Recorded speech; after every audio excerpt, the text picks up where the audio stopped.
Hola Alexis, ¿cómo estás? Hola Angela, maravilla, ¿tú cómo estás? Muy bien. Un nuevo encuentro para nuestro podcast Hablemos de. Bueno, sí, ya el tercer episodio de la Así tercera es. temporada. Ya vamos en el tercero. Ajá, cuéntame, ¿qué te trae hoy por aquí? Bueno, Alexis, te voy a mencionar una cita de alguien que tú sabes, que tú conoces también.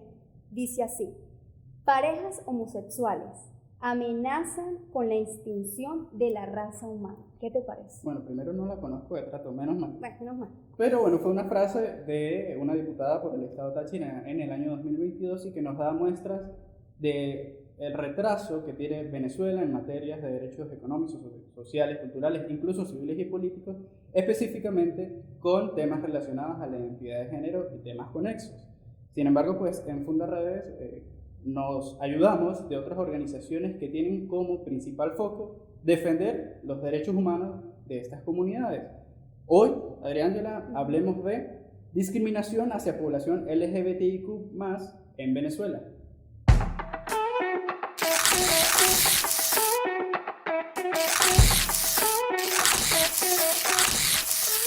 Hablemos de. Para ello nos acompaña Yendri Velázquez, coordinador del Observatorio LGBTIQ+ venezolano de violencia. ¿Qué nos trae, Yendri? ¿Qué nos comenta? ¿Cuál es la situación Muchas gracias por la invitación. de esta comunidad en Venezuela? Bueno, complicada, creo que no le traigo buenas noticias. Como lo decía esta frase que mencionaban al principio, eso es un buen resumen de lo que al final es la homofobia y la transfobia de Estado, que se representa en distintas áreas. Uno, la acción directa que tienen funcionarios y funcionarias del Estado al momento de negar, obstaculizar o violentar algún derecho a la población LGBTIQ, y la otra es la omisión, es a través de el engavetamiento o el ignorar sencillamente las demandas y las exigencias que hemos hecho las organizaciones, los activistas, incluso las personas comunes LGBTIQ ante las instituciones del Estado. No han habido avances significativos, sino que por el contrario nos encontramos enmarcados en una ola de retrocesos mundiales que lamentablemente a nosotros, a nosotras y a nosotros nos agarra sin ningún tipo de avance ni reconocimiento. Y que nos afecta a todo. El tema de la violencia no solamente les afecta a las personas de tu comunidad, sino también a las personas que defendemos derechos humanos todos los días, ¿no? Comentabas anterior a este podcast, que 8 personas trans, más de 8 personas trans asesinadas desde el año 2008. Es algo alarmante, preocupante. ¿Qué ha hecho el Estado ante estos asesinatos que ustedes han presentado y han documentado? Sí, bueno, antes de profundizar un poco en lo que ha hecho o no el Estado, estas 8 cifras o 8 muertes de personas trans, que en los 8 casos, en su totalidad, son mujeres trans, estamos claros que es un subregistro, pero además se debe a que el Estado, quien es que debería estar registrando estas muertes, estos asesinatos, no hay cifras oficiales, y mucho menos cuando quieres investigar aspectos característicos o específicos sobre identidad de género, expresión o orientación sexual. Estos 8 casos de 2008 que se han visto muertes a personas trans aquí en el estado Táchira demuestran profundos niveles de violencia, profundos niveles de odio y discriminación, que es algo similar a lo que caracteriza los femicidios. Estos serían 8 transfemicidios que se caracterizan por altos niveles de violencia, porque los cuerpos fueron expuestos en la vía pública, pero que además el asesinato en sí no tiene solo el objetivo de acabar con la vida de esa persona, sino también mandar un mensaje al resto de la población, y el mensaje es básicamente que el próximo puede ser cualquier otra persona trans o puede ser cualquier otra persona LGBTIQ. Y ante esto el Estado no ha hecho nada, ni siquiera reconocer que estos tipos de asesinatos suceden en el país, mucho menos garantizar justicia para las víctimas. Henry, vemos que además que por un lado pues el Estado no hace nada, pero por otra parte es el Estado el agresor. En su más reciente informe de enero-junio 2023, el observatorio que usted coordina pues documentó 154 casos de discriminación, de los cuales 215 victimarios, siendo la mayoría funcionarios del Estado.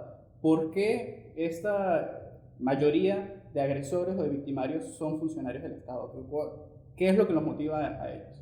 Bueno, básicamente es los prejuicios que están allí y que tenemos todas las personas, porque estamos siendo criados y criadas bajo un sistema que nos enseña a discriminar la diferencia, pero además que eso existe, el Estado no ha hecho nada para atenderlo. Es una cosa que le ha recomendado los países del mundo en los distintos exámenes de derechos humanos, lo recomiendan las instituciones universales de derechos humanos, regionales, organizaciones internacionales y nacionales, pero que lamentablemente el Estado y sus funcionarios se han hecho de oídos sordos ante estas solicitudes. Básicamente, el no accionar ante los hechos de discriminación genera un ambiente de complicidad con quienes hoy están ejecutando esas formas de violencia y discriminación. En esos casos que presentamos en el informe de este año, mucho de las formas de discriminación o violencia es una política de extorsión que tienen las distintas policías a nivel nacional, regional y local en contra de personas LGBTIQ, donde las principales víctimas son mujeres trans y hombres homosexuales o bisexuales con expresiones de género femenina,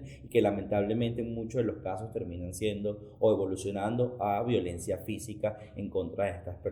Y mira, y sin dejar atrás que posiblemente también son asesinados, son extorsionados por grupos armados irregulares como la guerrilla del ELN. Hemos escuchado incluso algunos casos de comunidades indígenas que han luchado por muchos años para ser reconocidas, para ser aceptadas y ser respetadas por autoridades, pero que también son rechazadas. Por aparte, ser de la comunidad indígena, también su comunidad de LGBTQ+.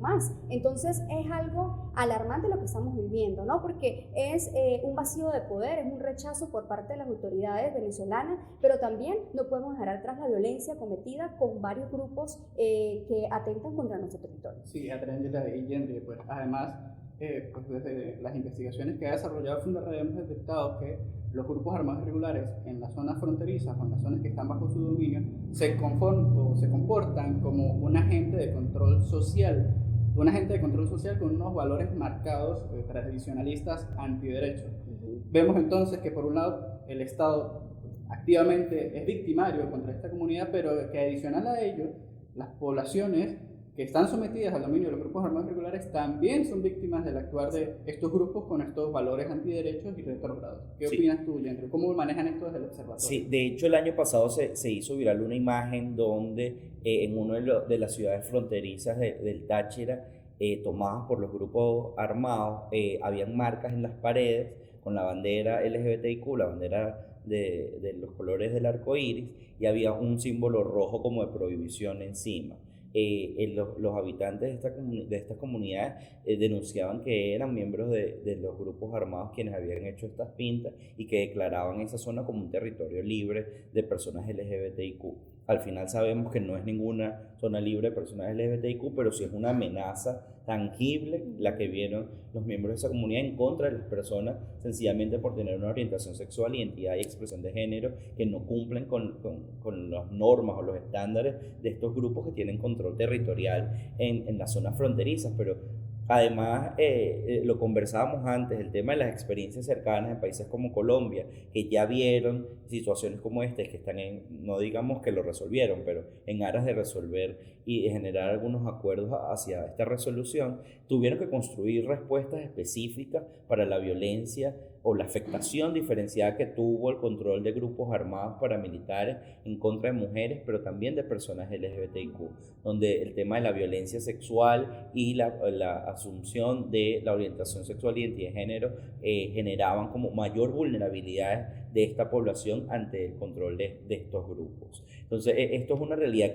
que lamentablemente por el mismo miedo y el mismo terror de política de terror que tienen estos grupos sobre los habitantes no se denuncia abiertamente, pero el año pasado vimos esta denuncia que denunciaron los habitantes de estas comunidades y que creo que puede ser un tema que se dé mucho más de lo que creemos o de lo que sabemos, pero que lamentablemente como consecuencia del silencio no se denuncia. Un tema importante, Alexis, Gendry, es el tema del registro de la identidad de las personas, ¿no? Volviendo también al tema venezolano que nos atañe, el CNE. ¿Cómo se ha comportado el CNE al momento de las personas que quieran registrarse, dependiendo cómo se sientan, qué género quiere usted calificarse y no lo pueden hacer? Porque no hay como algo que los ampare y les permita pues ejercer, digamos que este derecho que también les corresponde. Pero como decíamos al principio, Venezuela se ha marcado lamentablemente en una ola de retroceso en materia de derechos humanos en general, pero además cuando vemos en temas LGBTIQ, Venezuela fue uno de los primeros países en Latinoamérica de garantizar el derecho a la identidad a mujeres trans en los 80 a través de la vía judicial. Esto sufrió un revés negativo a la llegada de Chávez al poder, y vemos hoy como ahí se cuenta con una ley, que es un artículo específico, el 146 de la Ley Orgánica de Registro Civil, que permitiría en teoría el cambio de nombre a las personas trans, pero lamentablemente no se ejecuta. ¿Y por qué no se ejecuta? Por prejuicios transfóbicos. Dentro de la Dirección de Registro Civil del Consejo Nacional Electoral han buscado 1001 excusas para obstaculizar una cosa que dice la ley. Entonces, hoy los funcionarios del CNE, específicamente de la Comisión de Registro Civil y de la Dirección de Registro Civil, están violando flagrantemente el artículo 146 de la Ley Orgánica de Registro Civil al obstaculizar y no garantizar o no permitir el cambio de nombre de las personas trans, que además tienen otras afectaciones, como todos los derechos interdependientes. Hoy estas personas trans no están pudiendo ejercer su derecho al voto libremente o a ser electos o electas, porque precisamente no se garantiza ese derecho primario que es el derecho a la identidad. Y esta violencia física, psicológica, o estructural, institucional, en fin, todas las violencias que sufre la comunidad LGBTIQ+ en Venezuela, ¿qué efectos tiene sobre las víctimas y qué pueden hacer las víctimas? ¿Pueden denunciar? ¿A dónde acudir? Ustedes como observatorio, ¿qué servicios le pueden prestar a estas víctimas? Bueno, hoy hay una profunda desconfianza de las personas LGBTIQ, de las víctimas, de los sobrevivientes, hacia las instituciones del Estado, porque lamentablemente los órganos de recepción de justicia lo que hacen es revictimizar y obstaculizar los procesos de denuncia, precisamente por estos mismos prejuicios que están, pero que nadie atiende, y que lamentablemente no hay políticas de prevención de esta forma de discriminación, no hay políticas de sensibilización a los operadores y operadoras de justicia, y por ende hoy las personas LGBTI tienen mucho miedo de acudir a las instituciones. Se cuenta con una fiscalía especial, una fiscalía especializada en materia de diversidad de género y derechos humanos. Cualquier persona LGBTIQ que viva cualquier acto de discriminación o violencia por ser lesbiana, gay, bisexual, trans o intersex puede acudir a la unidad de atención a las víctimas en los ministerios públicos, en cualquiera de sus sedes, y denunciar y pedir que se haga de conocimiento de esa fiscalía para que pueda ser tratada con una perspectiva diferenciada y pueda ser su caso atendido. Lamentablemente sabemos cómo opera el sistema de justicia venezolano, sabemos que es complicado que las personas vayan y asistan y además le hagan seguimiento cuando existen demasiados obstáculos, pero nuestro llamado es que en la medida de lo posible puedan generar las denuncias, y cuando necesiten acompañamiento puedan buscarnos al Observatorio de Violencia LGBTIQ en la página web nomasdiscriminación.org, y nosotros les ofrecemos acompañamiento psicológico y legal para generar este proceso de denuncia y de exigencia de derechos. Un tema interesante, y más porque muchos jóvenes en nuestro país han reflejado ser parte de la comunidad, y muchos de ellos son rechazados en sus hogares de primera mano, ¿no? El rechazo de sus hogares, y también enfrentarse a la violencia de Estado, a la violencia de grupos armados irregulares. Es un tema que puede ir más allá, sí, para que incluso trasciende de lo que es, porque bueno, una de las frases de este informe recientemente publicado por ustedes habla de el hecho de ser o parecer de la población LGBTIQ+ convierte a estas personas en vulnerables. ¿A qué se refiere con parecer de la comunidad? Es decir, personas que se identifiquen como cisgéneros heterosexuales pueden sufrir discriminación. Sí, y pueden sufrir discriminación precisamente porque estos prejuicios se basan en unos estereotipos.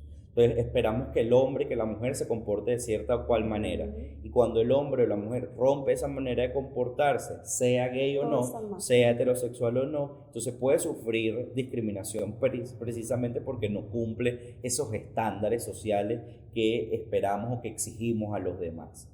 Hay casos de hombres heterosexuales que tienen expresiones de género que no se acercan a este ideario macho o machista, y que sufren violencia homofóbica, que lo asumen gay porque sencillamente no cumple con este estándar, o mujeres que tienen cierta expresión de género más masculina, entonces las asumen lesbianas y sufren discriminación, entonces no solo por ser mujer, sino también por supuestamente ser lesbiana cuando Pensar algo no más necesariamente. distinto y algo más general de respeto hacia los demás que son distintos a nosotros, ¿no? Sí, básicamente la principal idea del activismo LGBTIQ es aceptar que la diversidad es natural, que forma parte de la naturaleza humana y no solo en términos de orientación sexual, identidad de género, expresión de género, sino en la diversidad de pensamientos, de perspectivas, de razas, de credos, de decisiones. Y creo que eso es una de las cosas fundamentales para poder construir sociedades basadas en la paz, en la democracia, en el fortalecimiento, con el respeto y garantía de derechos humanos. Bueno, Kendrick, muchísimas gracias por prestar pues, tu disposición a este foro. Bueno, nos damos cuenta que Venezuela se encuentra aún en el siglo XX, incluso XIX y XVIII, en cuanto a materias de derechos de la comunidad LGBTIQ+, así como otros derechos humanos en general, y que es una materia que requiere especial atención, pues en vista de que el Estado afecta los derechos de esta comunidad por omisión, pero también por acción, porque como vemos en su más reciente informe, la mayoría de los victimarios son funcionarios del Estado. Pero no solo ello, también los grupos armados irregulares en las zonas que tienen bajo su dominio, pues se constituyen como victimarios y agresores de estas personas que simplemente se identifican de otra manera. Y me quedo con una frase que tú comentabas, la diversidad es natural. Así y no es. se puede criminalizar ni estigmatizar algo que es simple y llanamente natural.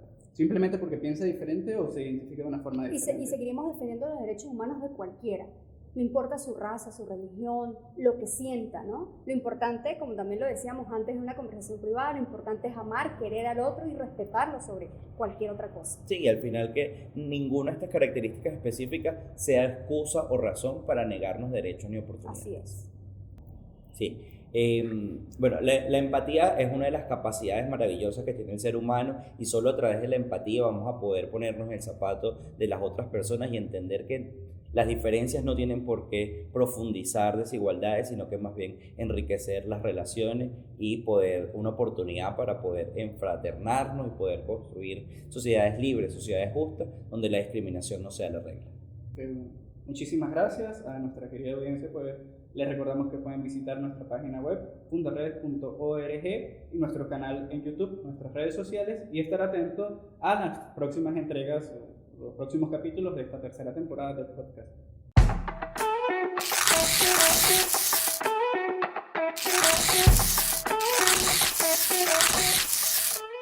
Hablemos de